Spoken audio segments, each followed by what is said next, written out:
Halo Tribuners, jumpa lagi bersama saya Felinda Anjani dalam live update Sri Puku TV edisi Selasa 6 Agustus 2024.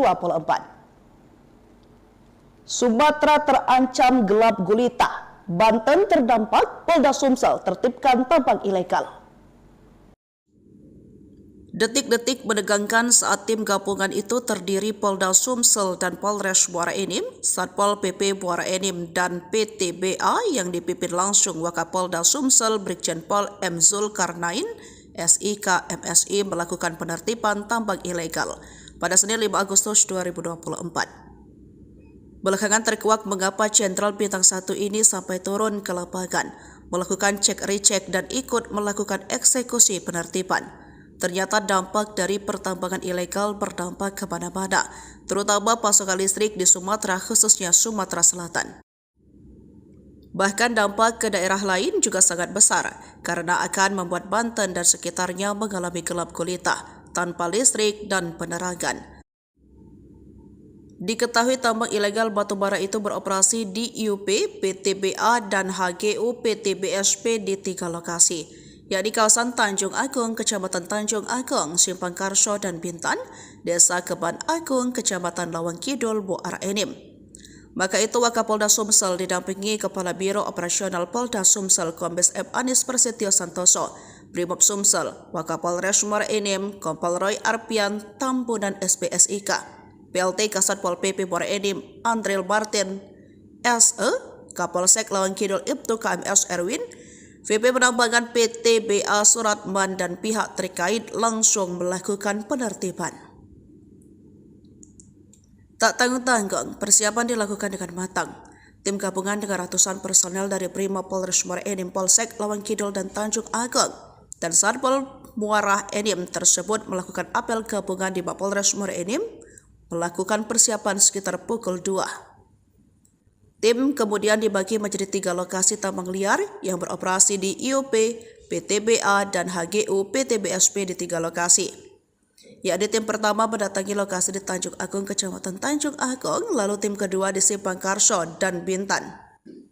Dan tim ketiga di Desa Keban Agung, Kecamatan Lawang Kidul, Muara Enim yang dilakukan secara serentak.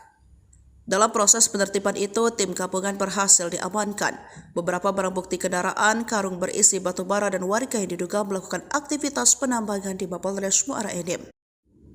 Bahkan penertiban ini memakan waktu cukup lama, sebab hingga Senin malam sekitar pukul 7:30 beberapa tim masih melakukan penertiban tambang liar.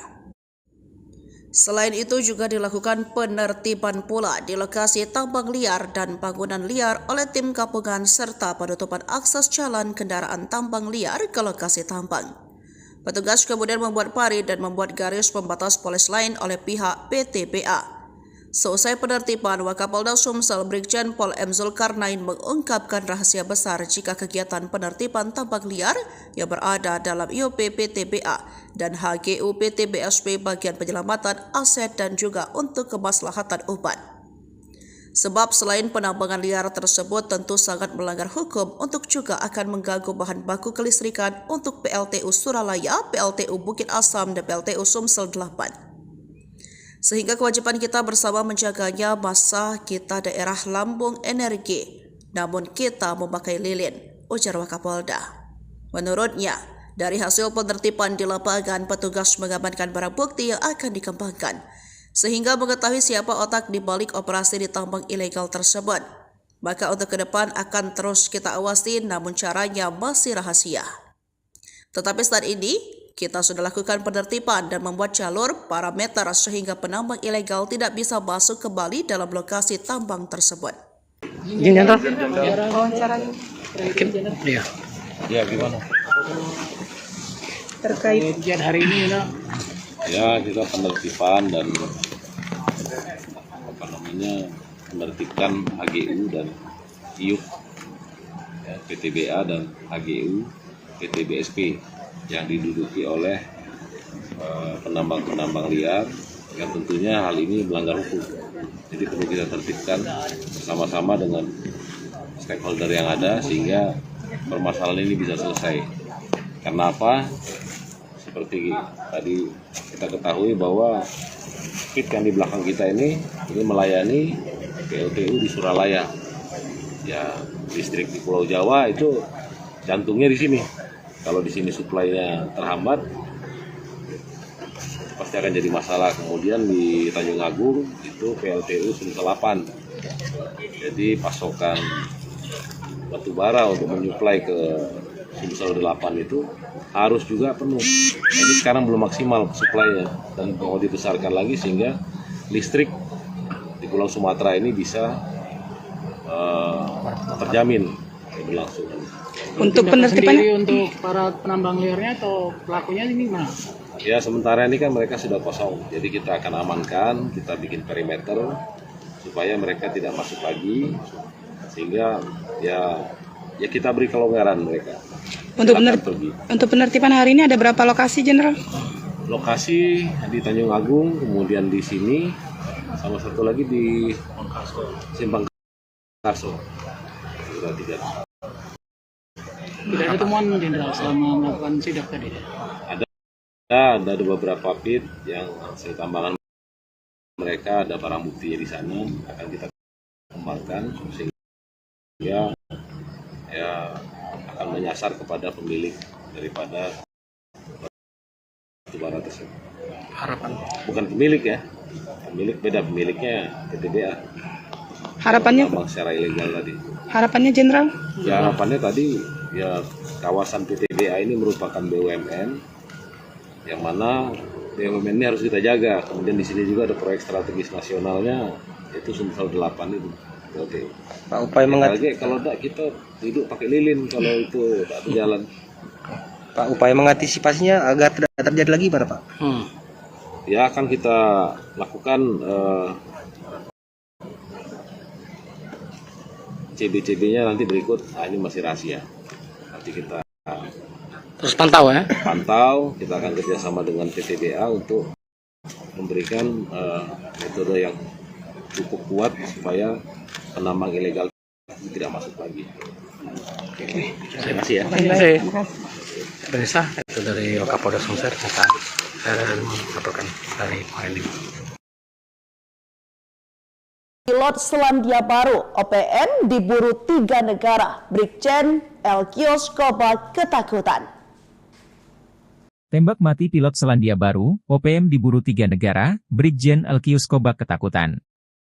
Anggota OPM pimpinan Brigjen Lekagak Telenggen menembak mati pilot helikopter berkebangsaan Selandia Baru, Glenn Malcolm Choning, tewas ditembak di Papua Tengah, Senin, 5 Agustus 2024. Tindakan ini membuat diplomat OPM John Anari mempermalukan dirinya di dunia internasional. Sebab, dia sempat meremehkan TNI Polri dan sesumbar akan membebaskan pilot Susi Air Kapten Philips Mark Mertens sebagai bagian dari misi kemanusiaan. Dia sesumbar memaksa Egyanus Kogoya membebaskan Kapten Philips karena menukar atau barter sandra dengan kemerdekaan bukan bagian dari misi OPM. Namun faktanya anggota OPM pimpinan Brigjen Lekagak Telenggen menembak mati pilot helikopter berkebangsaan Selandia Baru, Glenn Malcolm, bahkan membakar heli. Jubir OPM, Sebi Sambom pun berkilah jika pilot Glenn adalah mata-mata TNI Polri yang sengaja memasuki kawasan daerah perang. Namun, kebohongan Sebi kemudian terbantahkan. Kepala Operasi Damai Kartens 2024 Brigadir Jenderal Faisal Ramadhani, mengatakan KKB menyandera dan membunuh Choning di distrik Alama, Kabupaten Mimika, Papua Tengah. Faisal mengungkapkan kejadian itu bermula saat helikopter berjenis IWN, MD 500 RPK yang diawaki Glenn Malcolm Choning, mendarat di distrik Alama. Ia membawa 4 penumpang, terdiri dari 2 orang dewasa berprofesi tenaga kesehatan, 1 anak, dan 1 bayi. Usai membunuh pilot asal Selandia Baru itu, KKB juga membakar helikopter tersebut. Kepala Hubungan Masyarakat Satgas Damai Kartens 2024, Komisaris Besar Bayu Suseno, mengungkapkan seorang saksi berinisial D bercerita soal peristiwa pembunuhan pilot helikopter. Dalam kesaksiannya, KKB mengadang pilot Glenn dan penumpangnya menggunakan senjata api. Dan saat itu juga pilot MR Glenn Malcolm Choning langsung dibunuh oleh KKB, ujarnya dalam keterangan tertulis, Senin, 5 Agustus 2024. Aparat keamanan menyebut distrik Alama merupakan distrik yang terisolir. Untuk tiba di sana hanya bisa ditempuh menggunakan helikopter. Maka pihaknya akan melakukan pengejaran terhadap para pelaku. Sebab tindakan itu bukan tindakan seorang pejuang, tetapi tak lebih tindakan para pelaku kriminal. Tampang mahasiswi cantik tabrak pemotor hingga tewas jadi tersangka dan positif narkoba. Selain itu, dari hasil tes urin, pelaku positif mengonsumsi narkotika. Polisi telah menetapkan mahasiswi sebagai tersangka dalam kasus ini. Mohon maaf sebesar-besarnya atas kesalahan yang saya buat kepada keluarga korban dan keluarga yang ditinggalkan. Saya sama sekali tidak dalam keadaan sadar dan tidak sengaja menabrak korban, dan saya sangat menyesal sekali atas hal yang saya sangat menyesal atas apa yang telah saya lakukan. Tapi saya benar-benar tidak sengaja. Di sana mengkonsumsi miras dan narkoba jenis ini. Kemudian sekitar pukul 5 pagi, saudari Marisa pulang sendirian mengendarai mobil Toyota Race warna biru ada di depan rekan-rekan sekalian, dan terjadi laka lantas di Jalan Nangka. Karena yang bersangkutan di bawah pengaruh narkoba, kemudian langsung lanjut terus bahwa yang bersangkutan tidak mengetahui telah menabrak atas nama saudari Randy tersebut. Pakai narkoba disorot ekspresi tenang Marisa Putri, mahasiswi yang tabrak eba-eba hingga tewas. Insiden tabrakan maut terjadi di depan sebuah penginapan di Kecamatan Marpoyan Damai, Kota Pekanbaru Riau pada Sabtu 3 Agustus pukul 5:25 waktu Indonesia Barat. Mobil yang dikendarai oleh mahasiswi bernama Marisa Putri menabrak seorang pemotor wanita bernama Renti Marningsih. Kasat Lantas Polresta Pekanbaru, Kompol Agung Wibawa, mengatakan korban merupakan pegawai catering. Saat kejadian, korban Renti ditabrak oleh Marisa dari arah belakang hingga membuatnya tewas di lokasi karena luka parah di kepala. Dari hasil pemeriksaan polisi, Marisa rupanya baru saja pulang dari tempat hiburan malam. Berdasarkan hasil tes urin, Marisa yang kini jadi tersangka ternyata positif menggunakan narkoba jenis amfetamin. Namun perempuan berusia 21 tahun itu rupanya sempat tidak mengakui telah mengonsumsi narkoba. Adapun saat ini tersangka langsung menjalani penahanan oleh Satlantas Polresta Pekanbaru. Sementara itu, keluarga Marisa disebut telah mendatangi keluarga korban untuk meminta agar kasus ini diselesaikan secara kekeluargaan. Belum diketahui hasil ataupun respons keluarga korban atas permintaan tersebut. Sosok Regina, anak pensiunan Satpam lolos Akpol, sempat diragukan disangka pakai orang dalam. Sosok Regina, anak pensiunan Satpam lolos Akpol, sempat diragukan disangka pakai orang dalam. Inilah sosok Regina Anugrahani Rosari, anak pedagang pasar dan pensiunan Satpam yang berhasil lolos Akademi Kepolisian tahun anggaran 2024. Bahkan, Regina juga berhasil mendapatkan nilai tertinggi. Diketahui, ini adalah kali ketika Regina mengikuti seleksi taruna-taruni Akpol. Gagal 2 kali tidak membuat Regina menyerah. Ia pun kembali mencoba mendaftar kembali di Akpol 2024. Regina pun mengungkap alasan dirinya ingin masuk Akpol karena tidak ingin membebani ayahnya. Diketahui, ayahnya hanya pensiunan Satpam dan ibunya yang sehari-hari menjadi pedagang sembako di Pasar Beringin, Bandar Lampung. Regina mengatakan, modalnya untuk masuk Akpol hanya kegigihan. 3 kali mengikuti seleksi Akpol, perempuan yang pernah menyabet juara pertama kejuaraan tinju amatir tingkat Provinsi Lampung ini berpendapat rangkaian pemeriksaan dan tes dijalaninya dengan adil dan terbuka. Regina sadar ada beragam komentar soal seleksi Akpol yang muncul di masyarakat, namun pendapatnya berdasarkan pengalaman pribadinya. Ibu Regina, Nila, bersyukur anaknya lolos Akpol 2024. Namun, di sisi lain ia menyayangkan orang-orang yang meragukan anaknya masuk Akpol tanpa biaya apapun. Nila mengatakan, orang-orang akhirnya tahu Regina terpilih sebagai calon taruni Akpol 2024 bertanya soal besaran biaya. Nila menerangkan dirinya tak mengeluarkan biaya sama sekali karena dengan pekerjaannya sebagai penjual di pasar, uang receh pun berarti bagi dia. Dia bersyukur karena proses seleksi Akpol dinilainya berlangsung transparan. Dia menegaskan putrinya juga pantang menyerah dan tak berputus asa meski sempat 2 kali gagal masuk Akpol. Dia bersyukur karena proses seleksi Akpol dinilainya berlangsung transparan. Dia menegaskan putrinya juga pantang menyerah dan tak berputus asa meski sempat 2 kali gagal masuk Akpol. Sensasi biji kopi asal Lahat Sumatera Selatan rasanya beda, jadi incaran pecinta dari Jawa dan Bali. Sensasi biji kopi asal Lahat Sumsel, rasanya beda jadi incaran pecinta dari Jawa dan Bali. Laporan wartawan sripoku.com, Ehdi Amin. Termotivasi melihat potensi biji kopi yang ada di desanya, Yogi Kurniawan salah satu petani kopi di Lahat, tergerak untuk menjadikan kopi sebagai usaha yang menguntungkan. Petani satu ini memulai menekuni bisnis kopi di tahun 2017. Berawal dengan mempelajari proses pasca panen biji kopi, Yogi berambisi untuk memperbaiki kualitas biji kopi di wilayah tempat tinggalnya Kecamatan Jarai, Kabupaten Lahat, Sumatera Selatan.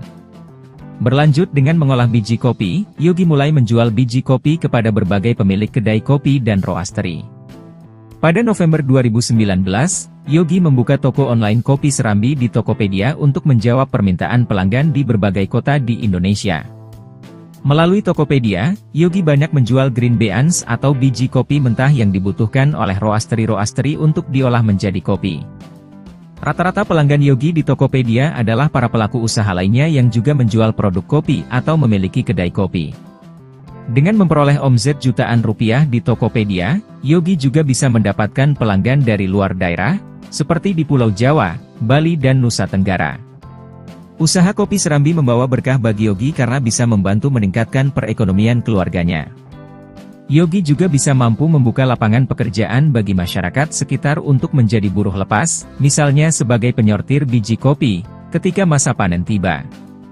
Yogi membudidayakan serta menjual biji kopi Robusta dan Arabica yang memang di sekitar Kabupaten Lahat. Misalnya, biji kopi Robusta didapatkan dari kebun kopi di Lahat dan Pagar Alam, sementara biji kopi Arabica dari Muara Enim dan Pagar Alam.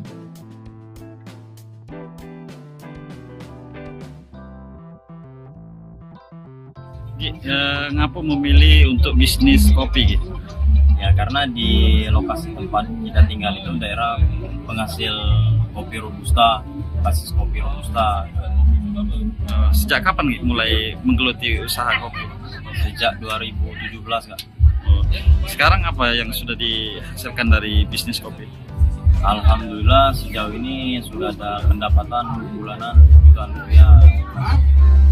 Oh, katanya juga memanfaatkan aplikasi ya untuk penjualan kopi. Oh ya, memanfaatkan marketplace Tokopedia untuk menjual hasil kopi di daerah kita tinggal.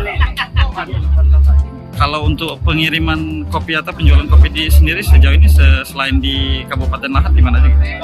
Selain di Kabupaten Lahat sampai Nusantara sih Mas. Oh, siap. Iya.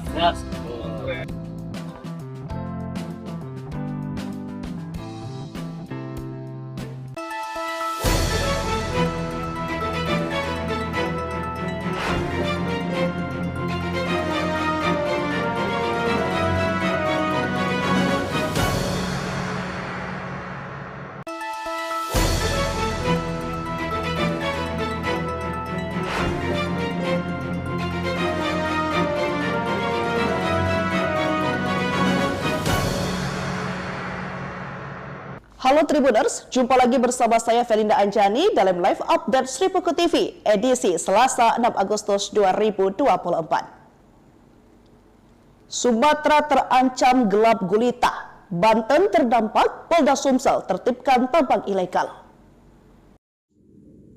Detik-detik menegangkan saat tim gabungan itu terdiri Polda Sumsel dan Polres Muara Enim, Satpol PP Muara Enim dan PTBA yang dipimpin langsung Wakapolda Sumsel Brigjen Pol M. Zulkarnain, SIK MSI melakukan penertiban tambang ilegal pada Senin 5 Agustus 2024. Belakangan terkuak mengapa Jenderal Bintang 1 ini sampai turun ke lapangan, melakukan cek-recek dan ikut melakukan eksekusi penertiban. Ternyata dampak dari pertambangan ilegal berdampak kemana-mana, terutama pasokan listrik di Sumatera khususnya Sumatera Selatan. Bahkan dampak ke daerah lain juga sangat besar karena akan membuat Banten dan sekitarnya mengalami gelap gulita tanpa listrik dan penerangan. Diketahui tambang ilegal batubara itu beroperasi di IUP, PTBA, dan HGU PTBSP di 3 lokasi, yakni kawasan Tanjung Agung, Kecamatan Tanjung Agung, Simpang Karso, dan Bintan, Desa Keban Agung, Kecamatan Lawang Kidul, Muara Enim. Maka itu Wakapolda Sumsel didampingi Kepala Biro Operasional Polda Sumsel Kombes F. Anis Prasetyo Santoso, Brimob Sumsel, Wakapolres Muara Enim, Kompol Roy Arpian Tambunan SPSIK, PLT Kasatpol PP Muara Enim Andril Martin SE, Kapolsek Lawang Kidul Ibtu KMS Erwin, VP Penambangan PTBA Suratman, dan pihak terkait langsung melakukan penertiban. Tak tanggung-tanggung, persiapan dilakukan dengan matang. Tim gabungan dengan ratusan personel dari Brimob Polres Muara Enim, Polsek Lawang Kidul, dan Tanjung Agung, dan Satpol Muara Enim tersebut melakukan apel gabungan di Mapolres Muara Enim, melakukan persiapan sekitar pukul 2. Tim kemudian dibagi menjadi 3 lokasi tambang liar yang beroperasi di IUP, PTBA, dan HGU PTBSP di 3 lokasi. Yakni tim pertama mendatangi lokasi di Tanjung Agung, Kecamatan Tanjung Agung, lalu tim kedua di Simpang Karso dan Bintan, dan tim ketiga di Desa Keban Agung, Kecamatan Lawang Kidul, Muara Enim yang dilakukan secara serentak.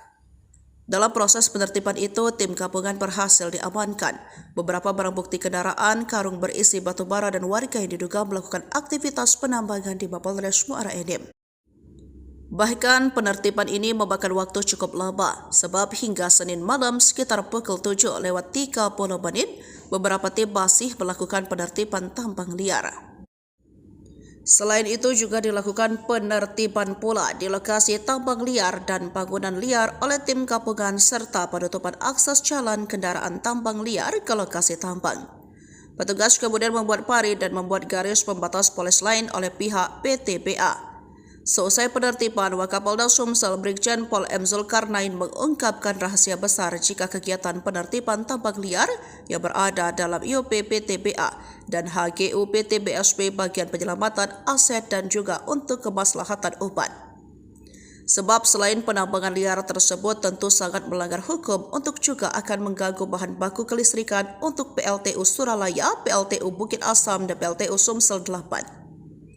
Sehingga kewajiban kita bersama menjaganya masa kita daerah lambung energi, namun kita memakai lilin, ujar Wakapolda. Menurutnya, dari hasil penertiban di lapangan, petugas mengamankan barang bukti yang akan dikembangkan, sehingga mengetahui siapa otak di balik operasi di tambang ilegal tersebut. Maka untuk ke depan akan terus kita awasi, namun caranya masih rahasia. Tetapi saat ini, kita sudah lakukan penertiban dan membuat jalur parameter sehingga penambang ilegal tidak bisa masuk kembali dalam lokasi tambang tersebut. Iya. Ya, gimana? Terkait hari ini, ya kita penertiban dan menertibkan HGU dan IUP, ya, PTBA dan HGU PTBSP yang diduduki oleh penambang-penambang liar yang tentunya hal ini melanggar hukum. Jadi perlu kita tertibkan bersama-sama dengan stakeholder yang ada sehingga permasalahan ini bisa selesai. Karena apa? Seperti tadi kita ketahui bahwa pit yang di belakang kita ini melayani PLTU di Suralaya. Ya, listrik di Pulau Jawa itu jantungnya di sini. Kalau di sini suplainya terhambat, pasti akan jadi masalah. Kemudian di Tanjung Agung itu PLTU Sumsel 8. Jadi pasokan batu bara untuk menyuplai ke Sumsel 8 itu harus juga penuh. Jadi sekarang belum maksimal suplainya dan mau dibesarkan lagi sehingga listrik di Pulau Sumatera ini bisa terjamin keberlangsungan. Untuk penertiban untuk para penambang liarnya atau pelakunya ini mana? Ya sementara ini kan mereka sudah kosong, jadi kita akan amankan, kita bikin perimeter supaya mereka tidak masuk lagi, sehingga ya kita beri kelonggaran mereka. Untuk penertiban hari ini ada berapa lokasi, Jenderal?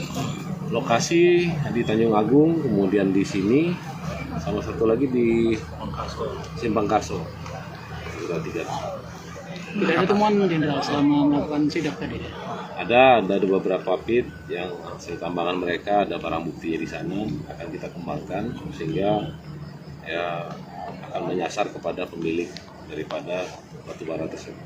Harapan? Bukan pemilik ya, pemilik beda, pemiliknya PTBA. Harapannya? Tambang secara ilegal tadi. Harapannya Jenderal?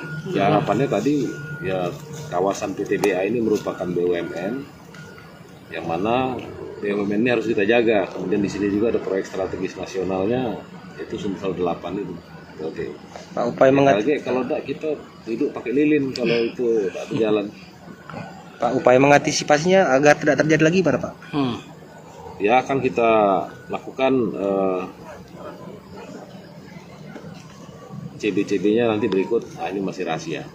Nanti kita terus pantau ya? Pantau, kita akan kerjasama dengan PTBA untuk memberikan metode yang cukup kuat supaya penambang ilegal itu tidak masuk lagi.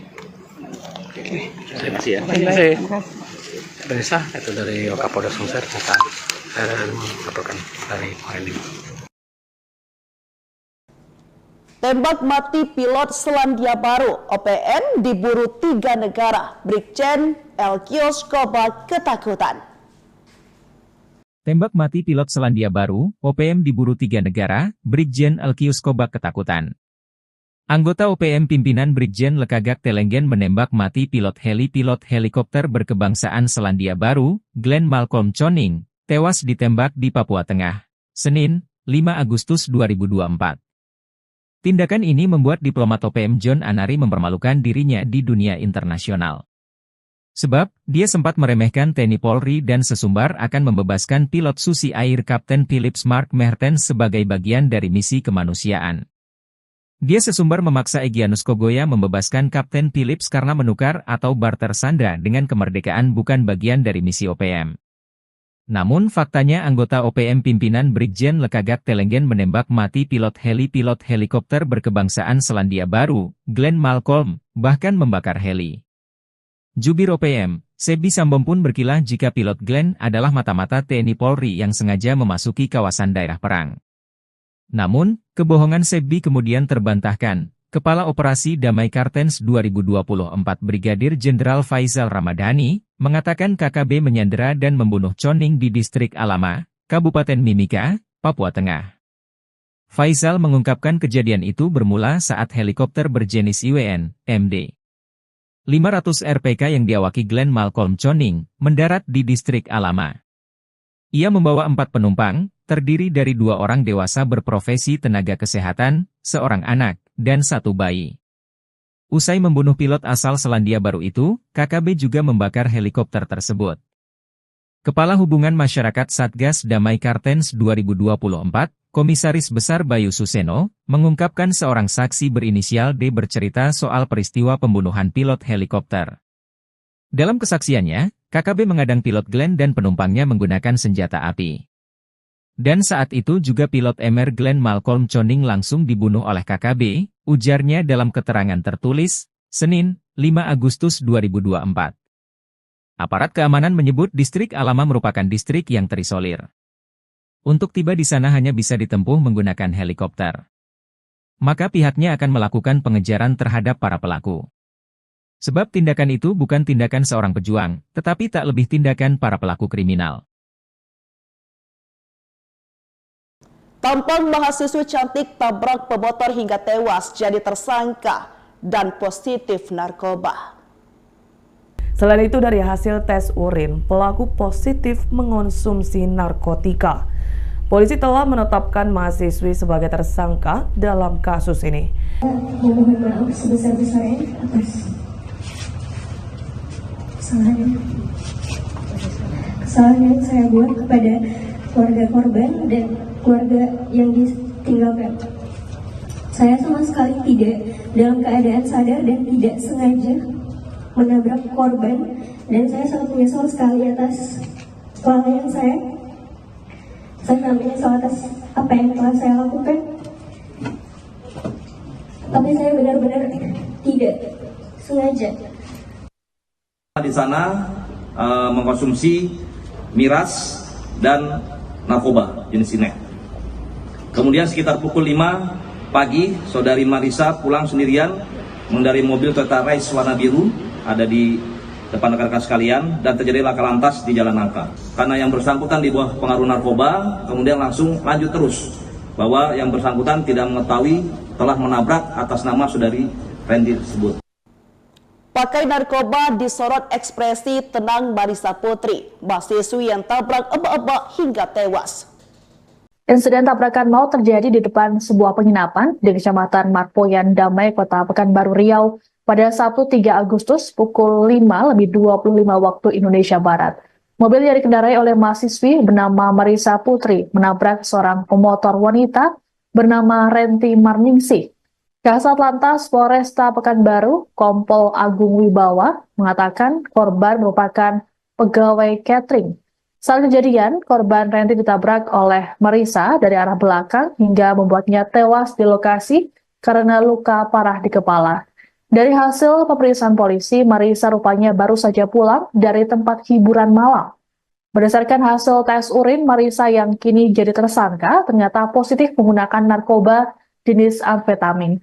Namun perempuan berusia 21 tahun itu rupanya sempat tidak mengakui telah mengonsumsi narkoba.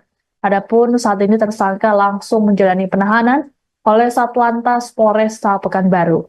Sementara itu keluarga Marisa disebut telah mendatangi keluarga korban untuk meminta agar kasus ini diselesaikan secara kekeluargaan. Belum diketahui hasil ataupun respons keluarga korban atas permintaan tersebut. Sosok Regina, anak pensiunan Satpam lolos Akpol, sempat diragukan disangka pakai orang dalam. Sosok Regina, anak pensiunan Satpam lolos Akpol, sempat diragukan disangka pakai orang dalam. Inilah sosok Regina Anugrahani Rosari, anak pedagang pasar dan pensiunan Satpam yang berhasil lolos Akademi Kepolisian tahun anggaran 2024. Bahkan, Regina juga berhasil mendapatkan nilai tertinggi. Diketahui, ini adalah kali ketika Regina mengikuti seleksi taruna-taruni Akpol. Gagal 2 kali tidak membuat Regina menyerah.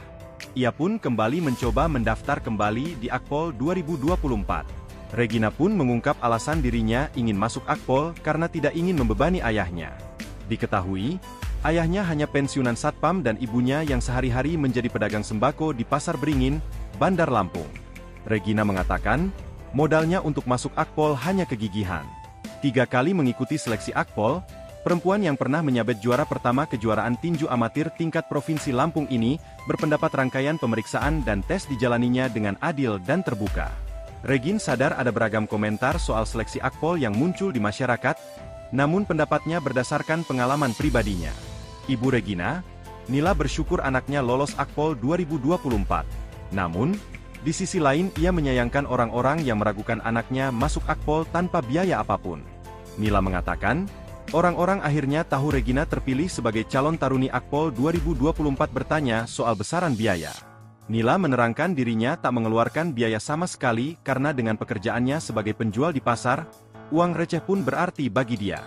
Dia bersyukur karena proses seleksi Akpol dinilainya berlangsung transparan. Dia menegaskan putrinya juga pantang menyerah dan tak berputus asa meski sempat 2 kali gagal masuk Akpol. Dia bersyukur karena proses seleksi Akpol dinilainya berlangsung transparan. Dia menegaskan putrinya juga pantang menyerah dan tak berputus asa meski sempat 2 kali gagal masuk Akpol.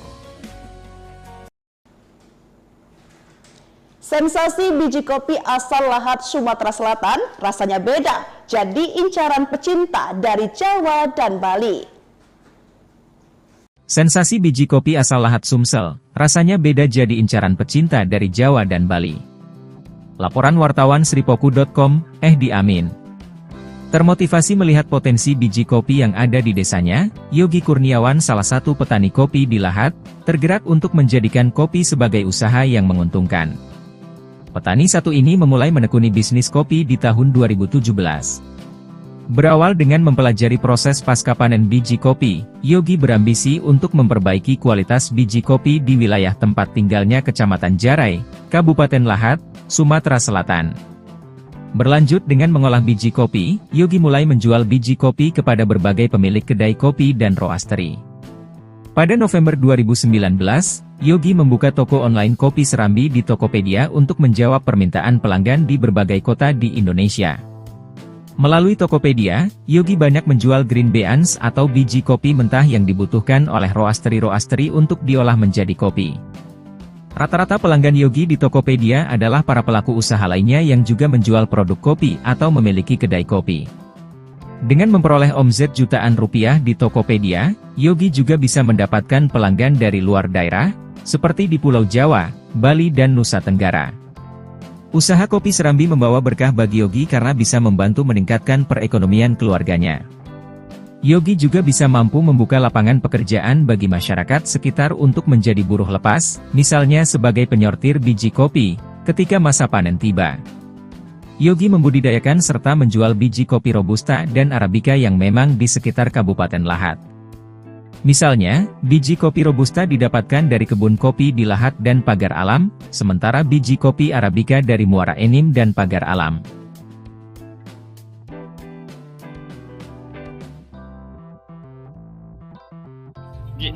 Ngapa memilih untuk bisnis kopi gitu? Ya karena di lokasi tempat kita tinggal itu daerah penghasil kopi Robusta, basis kopi Robusta. Sejak kapan gitu mulai menggeluti usaha kopi? Sejak 2017 Kak. Sekarang apa yang sudah dihasilkan dari bisnis kopi? Alhamdulillah sejauh ini sudah ada pendapatan bulanan jutaan rupiah. Oh, katanya juga memanfaatkan aplikasi ya untuk penjualan kopi. Oh ya, memanfaatkan marketplace Tokopedia untuk menjual hasil kopi di daerah kita tinggal.